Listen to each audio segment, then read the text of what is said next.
Caitlin Clark, obviously one of, if not the biggest draw in women's basketball. Obviously the biggest draw in women's basketball. I don't know what we're talking about. One of the biggest draws in basketball. One of the biggest draws in sports right now. And I'm not the only person who's saying this. Bill Simmons has also come out and said something very, very similar. The worst dread of the NBA has now come true, and the numbers don't lie. Get this, a 22-year-old rookie is absolutely shattering every professional basketball viewership record, all after Bill Simmons dropped a bombshell that has the entire basketball world completely uneasy. It's not just that Caitlin Clark is more popular than WNBA players, she's actually more well-liked than any NBA player under 30. Now WNBA officials are in a full-blown panic as their worst nightmare unfolds because what Simmons revealed next could permanently alter the future of basketball as we know it. Is Caitlin Clark a bigger under 30 star than any under 30 star in the NBA? By a country mile. The biggest star under 30 in the NBA right now. What's crazy is that both the NBA and WNBA genuinely thought they had everything figured out, their stars, their systems, their whole operation, until Bill Simmons unveiled a shocking revelation that completely flipped the script. And trust me, what I'm about to share isn't just some hot take or trendy opinion, it's backed by data that is seriously keeping basketball executives up at night, wondering what to do. Might be Wembanyama, it might be, I'm trying to think, it could be Wemby, it could be Ant, it could be LaMelo. None of them are bigger stars than Caitlin Clark. Absolutely none of them. I think Wemby might be the only one who's in the top 5 in jersey sales. The biggest stars in the NBA are still LeBron and Steph, and honestly, Caitlin Clark might be a bigger star at this point in time than those. So listen to this. Bill Simmons stated, without a shadow of a doubt, that Caitlin Clark is a bigger star than any player under 30 in the NBA. He didn't say some of them or most of them. He said any player, and the numbers actually back him up. Let me break it down. When Caitlin Clark played Illinois, the crowd was absolutely enormous. And then you look at South Carolina, arguably the biggest name in women's college basketball right now, playing their biggest game of the year. Want to know how many people watched just a quarter of Clark's game? It's mind-blowing. Not a typo, not an exaggeration. It's the real deal, proving she absolutely is the bigger star. Her stardom, in a way, it has changed many conversations about sports, I feel like, especially women's sports. I literally did not care about women's college basketball 10 years ago in any way, shape, or form. So I think some things have moved toward just the quality to play is more fun to watch, but she seems to be some sort of catalyst that is just, it's like before and after, and now we're in the after. But here's where things get truly intriguing, because Bill Simmons brought up a topic no one in the NBA wants to discuss. They have a massive young star problem. Think about it. When was the last time a rookie entered the league and instantly became a superstar? I'm talking about an all-star level, absolute must-watch TV kind of star. You're probably struggling to think of one recently, right? That's because it hasn't happened since 2014. If we look at the data, how many rookies since 2014 should have been named all-stars? Simmons, Ben perhaps, and Luka Doncic was arguably passed over, but maybe Zion would have if he stayed healthy. That's 3 names in 10 years, while Caitlin Clark enters the WNBA and immediately becomes the most talked about basketball player on the planet. Some might argue, but what about the NBA's established young stars? Alright, let's talk about them. Victor Wembanyama might be the biggest NBA star under 30 right now, and while he is undeniably amazing, is he making a difference like Clark? Are casual fans who've never watched basketball before suddenly tuning in because of him? The numbers say no, but here's what's truly amazing about all of this. Clark isn't just popular, she's fundamentally changing the way people watch basketball. Before her, most people barely cared about women's college basketball. Now people plan their entire schedules around her games. They're buying tickets months in advance, and you see her jersey absolutely everywhere. When Clark first joined the WNBA, everyone questioned if she could handle the professional level. Not only did she handle it, she finished 4th in the MVP voting as a rookie. Let that sink in. What some initially called a slow start actually saw Clark continuing to score 30 points against teams like the Sparks and hitting back-to-back 30-footers to win games. The most amazing thing is that after those first few games, she wasn't just good.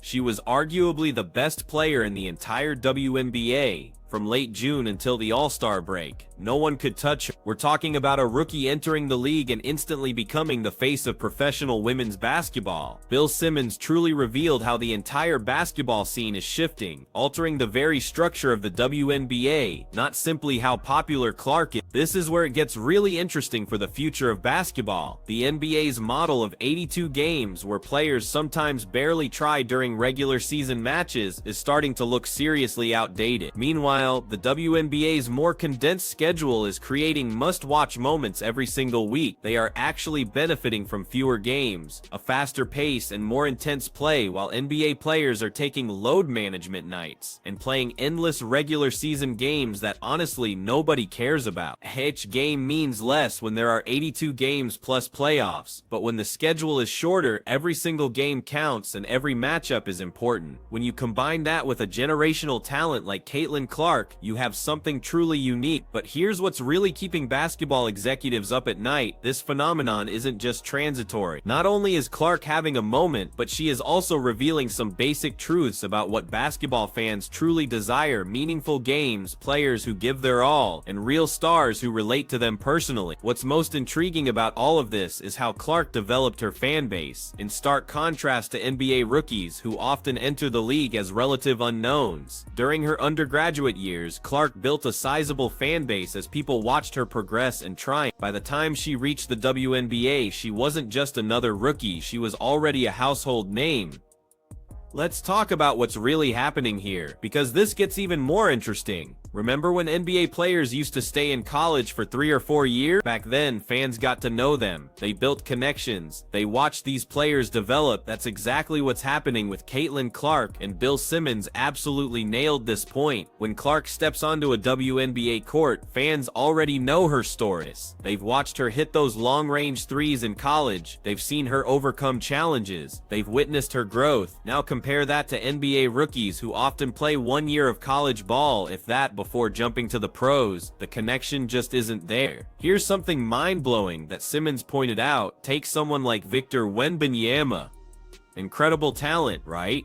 Future superstar, no doubt, but how many casual fans actually watched him play before he got to the NBA? Now think about Caitlin Clark. People have been following her career for years, so when she plays, it's more than just a game, it's an occasion. Speaking of those occasions, when Clark faced the LA Sparks, it wasn't just another rookie debut, it was a must-see TV show, even during what many referred to as her struggling period. What's really amazing about all of this is that the WNBA almost unintentionally created a perfect storm for star power. Think about its shorter season, meaning every game matters more, faster paced games that actually end on time, no endless fouling in the last 2 minutes, and players who give it their all because they can't rely solely on pure physical dominance. She was putting up numbers that veterans only dream about, and then came that game against the Washington Mystics, you know, the one right after she didn't make the Team USA roster. Simmons also made the insightful comment that despite what it may seem like, the WNBA is actually much simpler to follow than the NBA. Instead of having 10 games going on at once, you might have 2 or 3, and instead of games taking 3 hours, you can actually keep track of what's happening without it becoming a full-time job.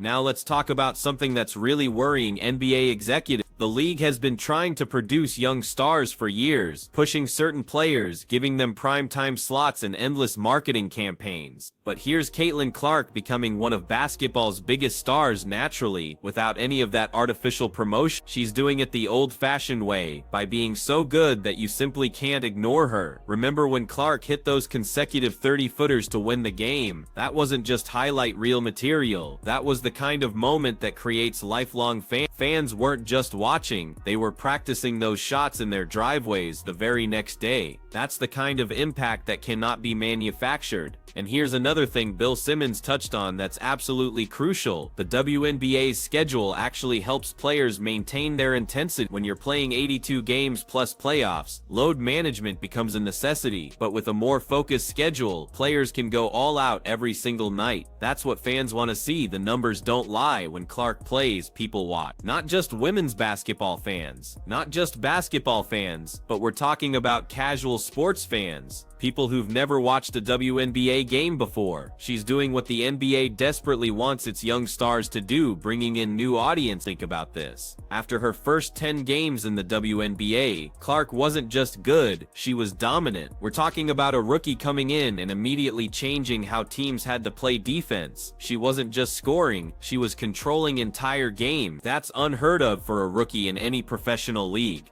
But it's not just about the numbers, it's about the excitement she brings to every game. When Clark has the ball, everyone in the arena knows something special might happen. That's the kind of electricity that sells tickets, drives ratings, and builds a league. Simmons suggests that perhaps the NBA should consider fewer games, because he's onto something that prioritizes quality over quantity and makes every game matter, which is exactly what Clark and the WNBA are demonstrating can work. The WNBA has never had anything like this before. Let's talk about what this means for the future of basketball. The most intriguing aspect of all of this is how young players are being impacted. For years, the route to basketball success was obvious. 1 year of college, followed by a direct NBA career. But Clark's performance suggests there may be another route. Continue attending college, build your brand in college, connect with fans before entering the professional ranks as a fully developed star. Here's another intriguing aspect of Clark's success. She's not only revolutionizing women's basketball, but basketball in general. She's demonstrating that basic skills, shooting prowess, and basketball IQ can be just as thrilling as highlight dunks, showing that you don't have to be the most athletic player on the court to be the most captivating. The impact is already apparent. What Bill Simmons truly revealed isn't just about Clark's popularity, but also about how the entire sports landscape is changing. Fans want authenticity. They want to feel connected to the athletes they watch. They want games that matter, players who have heart, and moments that make them jump out of their seat. And consider what this means for the future. Youth basketball programs are reporting more girls signing up than ever before. But it's not just girls who are watching Clark. Boys are also studying her shooting form and trying to copy her range.